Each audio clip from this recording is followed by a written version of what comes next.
L'information surgit sans préavis, à la manière d'une secousse sismique qui fissure un édifice que l'on croyait immuable. En quelques minutes, une dépêche, relayée puis amplifiée par les grandes rédactions internationales, fait le tour du globe.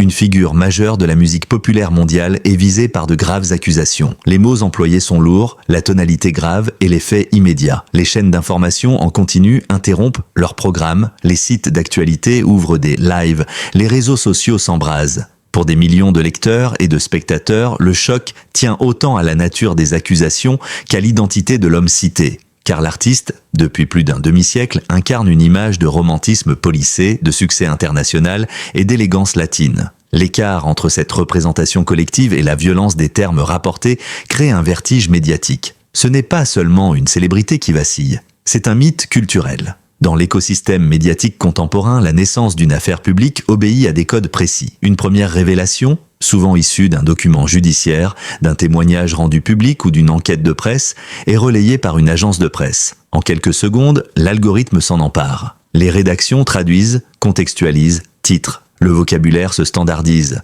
Accusation, enquête, réaction, déclaration. La rapidité est vertigineuse, là où autrefois des jours étaient nécessaires pour mesurer l'ampleur d'un scandale, quelques heures suffisent désormais pour installer un récit mondial. Les médias généralistes côtoient les plateformes spécialisées, les influenceurs commentent avant même que les faits ne soient pleinement établis. Le public assiste, en temps réel, à la construction d'une affaire. Dans ce flux continu, un impératif domine, informer sans préjugés. Mais la frontière est fragile. Le titre doit accrocher, le texte rassurer, l'analyse tempérer. La responsabilité journalistique est mise à l'épreuve dès les premières lignes. Les premières réactions dessinent une cartographie émotionnelle contrastée. La stupeur d'abord chez les admirateurs de longue date pour qui l'artiste accompagne des souvenirs intimes, des mariages, des étés lointains, des décennies de bande-son personnelle. L'indignation chez celles et ceux qui voient dans ces accusations un écho supplémentaire au débat contemporain sur les violences sexuelles et la responsabilité des figures de pouvoir. La prudence, enfin chez les observateurs aguerris, conscients de la complexité judiciaire et du danger des jugements hâtifs. Les réseaux sociaux deviennent un tribunal instantané. Les messages s'accumulent, souvent contradictoires. Certains appellent à croire la parole, d'autres rappellent la nécessité d'attendre les résultats de la justice. Les hashtags se multiplient, les camps se forment, la polarisation est immédiate. Ce qui rend cette affaire si explosive, c'est la force de l'image publique associée à l'artiste. Pendant des décennies, il a été présenté comme l'archétype du chanteur romantique, séducteur mais respectueux, ambassadeur d'une certaine douceur de vivre méditerranéenne. Cette image, patiemment construite par les maisons de disques, les tournées internationales et les apparitions médiatiques, est profondément ancrée dans l'imaginaire collectif. L'accusation agit alors comme un révélateur brutal. L'homme privé échappe toujours, en partie, au personnage public. Cette dissonance nourrit la fascination médiatique. Les journalistes interrogent d'anciens entretiens, exhument des archives, analysent chaque geste passé à la lumière du présent. Un mécanisme bien connu se met en place, la relecture rétrospective. La dimension mondiale de la célébrité explique l'ampleur géographique du traitement médiatique. De l'Europe à l'Amérique latine, des États-Unis à l'Asie, les rédactions adaptent l'information à leur public tout en conservant un tronc commun factuel. Les différences culturelles apparaissent dans le choix des mots, la hiérarchisation de l'information, la place accordée au contexte juridique. Dans certains pays, l'accent est mis sur la présomption d'innocence et la prudence procédurale. Dans d'autres, le débat sociétal prend le dessus, pouvoir, célébrité, rapport de domination. Cette diversité de regards enrichit l'analyse, mais complique la lecture globale de l'affaire.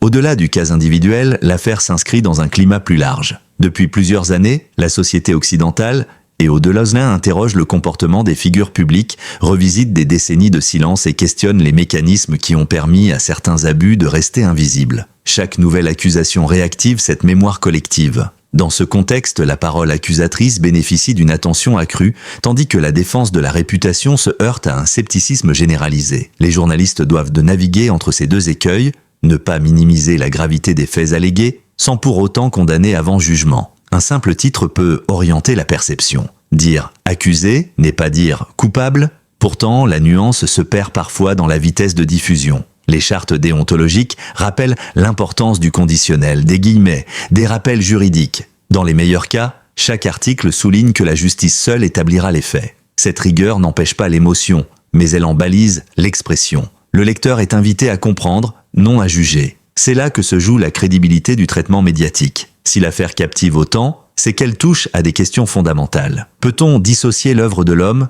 La célébrité confère-t-elle une protection symbolique? Comment la justice opère-t-elle face à des faits anciens et médiatisés? Ces interrogations dépassent largement le cadre d'une carrière artistique. Elles concernent la société tout entière, son rapport à la vérité, à la mémoire et à la responsabilité. À ce stade initial, une certitude s'impose, l'annonce n'est que le début. Quelles que soient les suites judiciaires, l'impact médiatique est durable. Les réactions continueront, les analyses se multiplieront et chaque nouvelle information sera scrutée avec une intensité accrue. Le temps long de la justice s'oppose au temps court des médias. Entre les deux, l'opinion publique oscille, parfois lasse, parfois passionnée. L'icône, elle, se retrouve au centre d'un cyclone où chaque silence, chaque mot, chaque geste est interprété. Pour comprendre l'ampleur du séisme provoqué par les accusations qui visent aujourd'hui Julio Iglesias, il faut remonter bien en amont de l'actualité judiciaire. Bien avant les unes des journaux, avant les polémiques et les débats sociétaux, il y a une trajectoire humaine singulière, presque romanesque,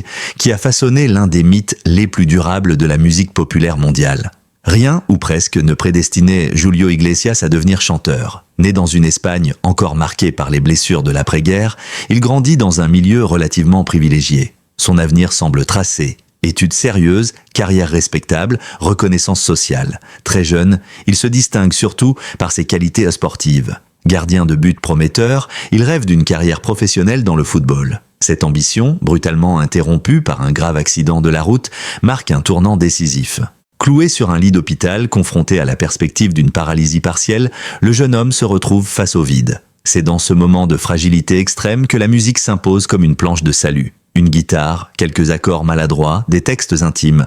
La reconstruction commence. Ce récit fondateur, souvent raconté et parfois idéalisé, deviendra l'un des piliers du mythe Iglesias. Au départ, il ne s'agit pas de conquérir le monde, mais de survivre à une désillusion. Julio Iglesias écrit pour lui-même, chante pour oublier la douleur physique et morale. Pourtant, très vite, son timbre particulier, à la fois fragile et maîtrisé, attire l'attention. Il participe à des concours, enregistre ses premières chansons et découvre un univers où l'émotion devient force. La fin des années 1960 marque son entrée progressive dans le paysage musical espagnol. Ses premières apparitions télévisées séduisent un public encore peu habitué à cette combinaison de douceur mélancolique et de séduction contenue. Contrairement aux chanteurs engagés ou aux voix puissantes de l'époque, Iglesias incarne une sensibilité nouvelle, plus intime, presque confidentielle, Le véritable tournant survient lorsque les frontières s'ouvrent. En quelques années, Julio Iglesias dépasse le cadre national pour devenir un phénomène international. Il chante en espagnol, mais aussi en français, en anglais, en italien, en portugais. Cette polyvalence linguistique n'est pas anodine.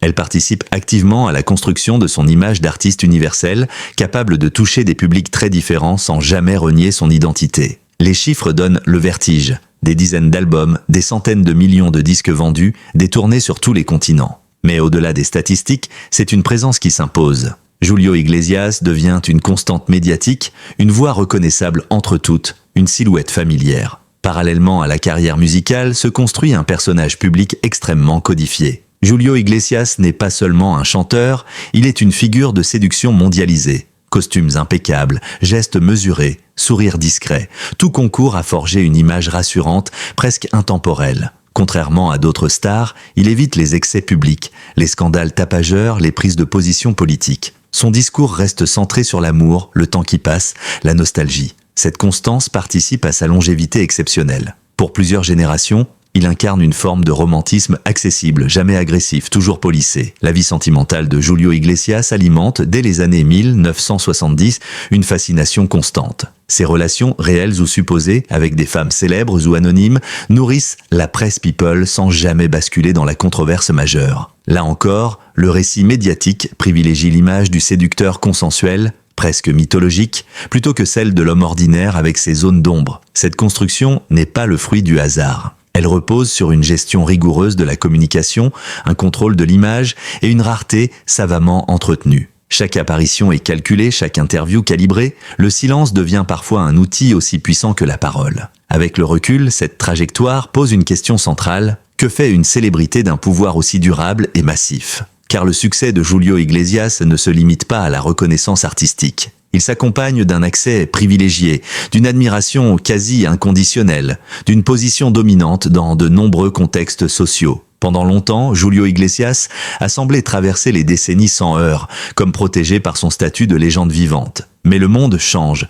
les attentes sociétales évoluent, la parole se libère, les récits autrefois étouffés trouvent un écho nouveau. Dans ce contexte, même les icônes les plus solides peuvent vaciller. Aborder le chapitre des accusations exige une discipline journalistique stricte. Ici, chaque mot compte, chaque nuance protège à la fois la recherche de vérité et les droits fondamentaux des personnes concernées. L'enjeu n'est pas de trancher, mais d'exposer ce qui est connu, ce qui est allégué et ce qui demeure incertain. Dans les affaires impliquant des figures publiques de premier plan, cette exigence est redoublée. L'écho médiatique peut déformer, amplifier ou simplifier des faits complexes. Dès les premières heures suivant la révélation, une distinction s'impose entre le temps médiatique, rapide et émotionnel, et le temps judiciaire, lent et méthodique. Ce décalage structure l'ensemble de la couverture et explique une grande partie des tensions observées dans l'opinion publique. Les accusations rendues publiques évoquent des faits graves. Elles s'inscrivent dans un cadre pénal qui, par définition, appelle à la plus grande prudence.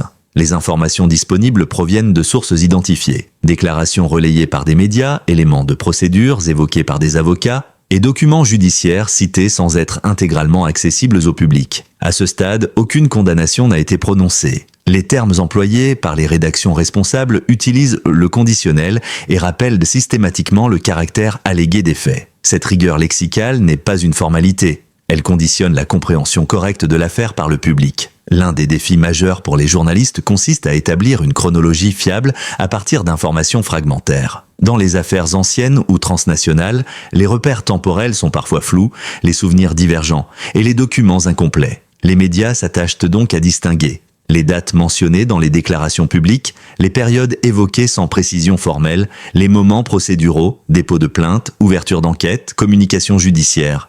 Cette reconstruction prudente vise à éviter l'écueil de la narration romancée. Là où le récit médiatique cherche souvent une linéarité, la réalité judiciaire avance par fragments. Dans le traitement contemporain des violences sexuelles, la place accordée à la parole des personnes qui accusent est centrale. Les médias rappellent régulièrement que témoigner publiquement comporte des risques importants. Exposition médiatique, pression sociale, attaque personnelle. C'est pourquoi l'anonymat est souvent préservé, lorsque la loi et les souhaits des intéressés le permettent. Cette protection n'implique ni validation automatique des accusations, ni mise à l'écart de la défense. Elle répond à une logique de responsabilité éditoriale. Rendre compte d'une parole ne signifie pas la transformer en verdict. Sur le plan juridique, plusieurs paramètres influencent l'évolution du dossier. La compétence territoriale, lorsque les faits allégués se seraient déroulés dans un pays différent de celui où la plainte est déposée, des questions de juridiction se posent. Les procédures peuvent alors s'étendre sur plusieurs années. La prescription. Les délais de prescription varient selon les législations. Ce point, souvent mal compris par le public, ne porte pas sur la véracité des faits, mais sur la possibilité légale de poursuivre. La charge de la preuve. Dans toute procédure pénale, la charge de la preuve incombe à l'accusation. Cette règle fondamentale garantit l'équilibre des droits, même si elle peut être perçue comme frustrante dans des affaires anciennes. Ces éléments expliquent pourquoi de nombreuses affaires très médiatisées connaissent des issues judiciaires complexes, parfois éloignées des attentes émotionnelles du public. Face aux accusations, les personnalités publiques et leurs entourages adoptent des stratégies de communication variées. Dans le cas présent, les prises de parole sont mesurées, souvent relayées par des conseils juridiques. Le silence, dans ce contexte, peut être interprété de multiples façons. Prudence procédurale, stratégie de défense ou volonté d'éviter l'escalade médiatique. Les observateurs notent que chaque déclaration est analysée, disséquée, comparée. À l'ère des réseaux sociaux, l'absence de réaction peut parfois susciter autant de commentaires qu'une prise de parole directe. La couverture de ce type d'affaires pose une question fondamentale.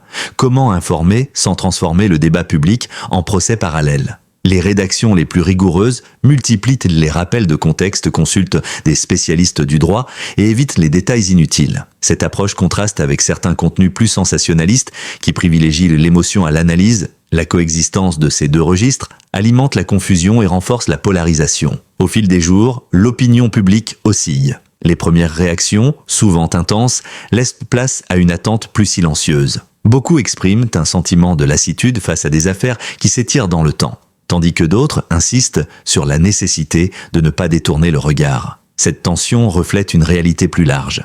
La difficulté de concilier le besoin de justice avec les limites du système judiciaire et médiatique. À ce stade, plusieurs zones d'ombre subsistent.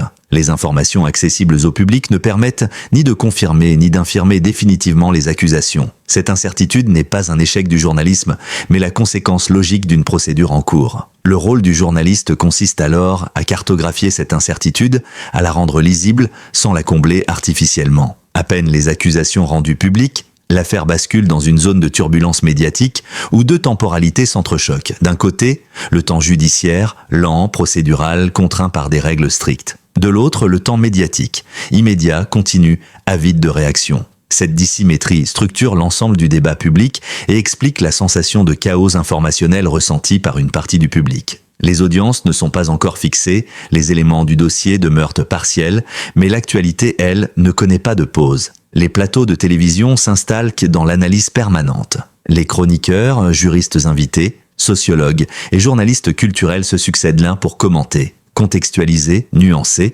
parfois aussi pour spéculer. Dans ce climat électrique, la communication des partis est scrutée à la loupe. Les déclarations officielles, lorsqu'elles existent, adoptent un registre strictement juridique. Les mots sont choisis avec soin, les phrases pesées, souvent rédigées par des avocats. Le rappel de la présomption d'innocence revient comme un refrain. Le silence, lorsqu'il est observé, devient lui-même un message. Pour certains, il traduit une stratégie de défense classique visant à éviter toute déclaration pouvant être instrumentalisée. Pour d'autres, il alimente les interprétations et nourrit l'impatience médiatique. Dans l'espace public, le non-dit est rarement neutre. La couverture de l'affaire met à l'épreuve les principes fondamentaux du journalisme. Informer sans juger, expliquer sans exciter, contextualiser sans relativiser à l'excès.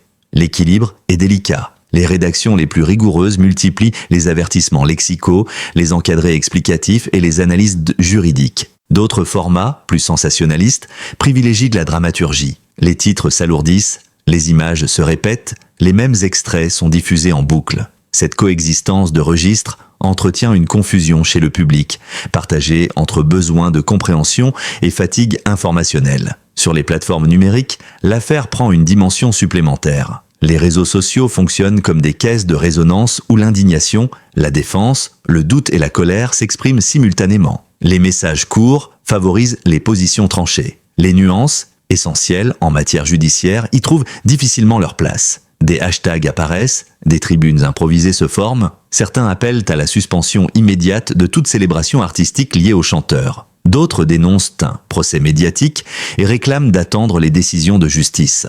La polarisation devient la norme, au détriment de la complexité. Très vite, un débat s'installe autour de la notion de cancel culture. Faut-il retirer des plateformes et les œuvres de l'artiste ? Annuler des hommages, rebaptiser des événements, déprogrammer des chansons? Les institutions culturelles, les radios et les organisateurs se retrouvent face à des décisions délicates. Certaines optent pour la suspension temporaire, invoquant la sensibilité du public. D'autres maintiennent la diffusion, rappelant que l'œuvre et l'homme relèvent de sphères distinctes. Ces choix, loin d'être purement artistiques, sont aussi éthiques et économiques. Indépendamment de l'issue judiciaire, l'affaire modifie déjà la perception de l'héritage de Julio Iglesias. Les biographies sont relues, les interviews passées réexaminées, les silences interprétés. Des questions autrefois périphériques deviennent centrales. Le rapport au pouvoir, aux admirateurs, aux relations privées. Ce phénomène de relecture n'est pas nouveau. Il accompagne presque systématiquement les scandales impliquant des figures majeures. Mais dans le cas d'une carrière aussi longue et universelle, l'effet est démultiplié. C'est toute une mémoire collective qui vacille. Face à la tempête, les experts, juristes, historiens de la culture, spécialistes des médias, tentent de réintroduire du cadre. Ils rappellent que la justice ne se rend ni sur Twitter ni sur un plateau télévisé. Ils expliquent les étapes procédurales, les délais, les droits de la défense et de l'accusation. Ces interventions, souvent moins spectaculaires, jouent pourtant un rôle essentiel. Désamorcer la confusion et rappeler que la vérité judiciaire se construit patiemment loin des projecteurs. Médiatique ne peut être dissociée du contexte sociétal actuel. La libération de la parole sur les violences sexuelles, la remise en question des figures intouchables et la défiance envers les institutions façonnent la réception de l'affaire. Chaque nouvel élément est interprété à l'aune de ces débats plus larges. Ainsi, le dossier dépasse largement la personne de Julio Iglesias. Il devient un symbole, parfois instrumentalisé, des tensions contemporaines entre justice, mémoire et responsabilité publique. Alors que les projecteurs restent que braqués sur l'affaire, une évidence s'impose, la couverture médiatique intense ne préjuge en rien de l'issue judiciaire. Les procédures suivent leur cours, souvent à huis clos, loin de l'agitation. Ce décalage crée une frustration, mais il est aussi la garantie d'un état de droit. Pour le public, accepter ce temps long est un exercice difficile. Pour les journalistes, le respecter est une obligation.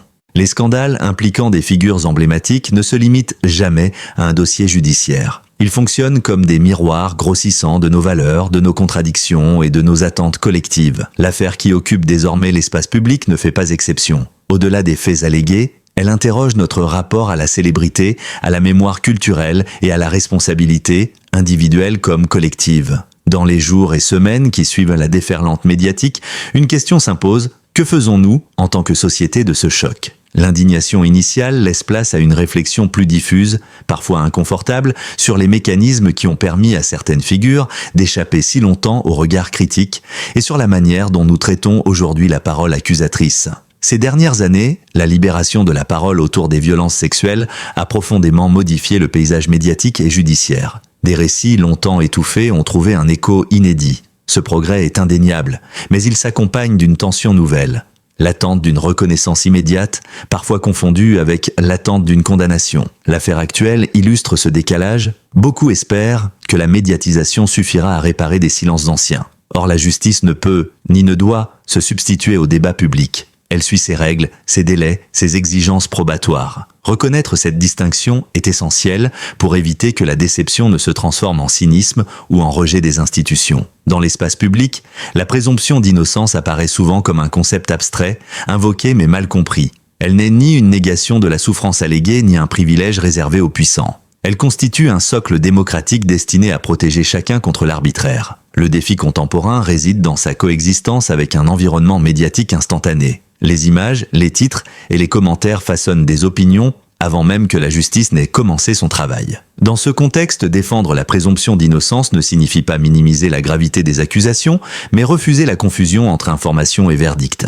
La question revient avec insistance. Faut-il séparer l'artiste de ses actes présumés ? Le débat traverse les milieux culturels depuis des décennies, sans réponse définitive. Certains estiment que l'œuvre, une fois produite, appartient au public et peut être appréciée indépendamment de la biographie de son créateur. D'autres considèrent qu'il est impossible d'ignorer le contexte moral dans lequel elle a été produite. Dans le cas d'une carrière aussi longue et populaire, la difficulté est accrue. Les chansons ont accompagné des moments intimes de la vie de millions de personnes. Les renier serait, pour certains, renier une part de leur propre histoire. Cette ambivalence explique la diversité des réactions et la persistance du débat. Les scandales contemporains entraînent souvent une relecture du passé. Des archives sont revisitées, des interviews réexaminées, des silences interprétés. Ce travail de mémoire peut être salutaire s'il vise à comprendre, mais il devient problématique lorsqu'il cherche à réécrire l'histoire sans nuance. La mémoire culturelle n'est pas figée. Elle évolue avec les valeurs d'une époque. Reconnaître cette dynamique permet d'éviter les jugements anachroniques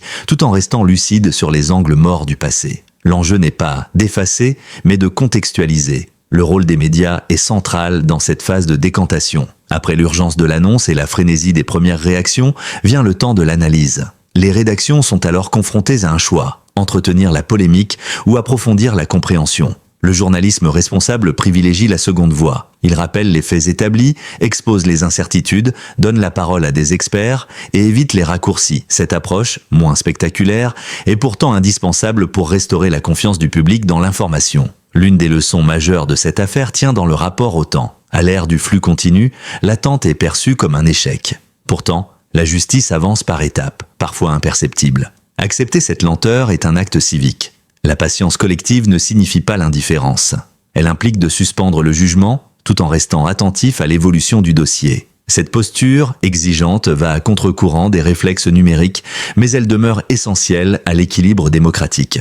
Quelle que soit l'issue judiciaire, l'affaire laisse déjà une empreinte durable. L'image publique de l'artiste est affectée, son héritage questionné, sa place dans la mémoire collective réévaluée. Ce processus, irréversible, ne se résume pas à une sanction ou à une absolution. Il reflète une transformation plus profonde de notre rapport aux icônes. Les légendes, autrefois perçues comme intouchables, sont désormais soumises aux mêmes interrogations éthiques que le reste de la société. Cette évolution, parfois brutale, témoigne d'une maturité collective en construction. Au terme de cette analyse, une certitude demeure. L'affaire dépasse largement un nom ou une carrière. Elle interroge notre capacité à conjuguer justice, mémoire et responsabilité sans céder à la simplification. Elle nous rappelle que la vérité judiciaire ne se décrète pas, qu'elle se construit. Dans un monde saturé d'informations, la vigilance s'impose, vigilance face aux abus, mais aussi face aux emballements. L'humilité enfin reste indispensable. Accepter de ne pas tout savoir immédiatement, de ne pas tout comprendre et de laisser aux institutions le temps d'accomplir leur mission. Sommes-nous prêts à défendre la justice jusque dans sa lenteur, même lorsque l'émotion nous pousse à juger plus vite ?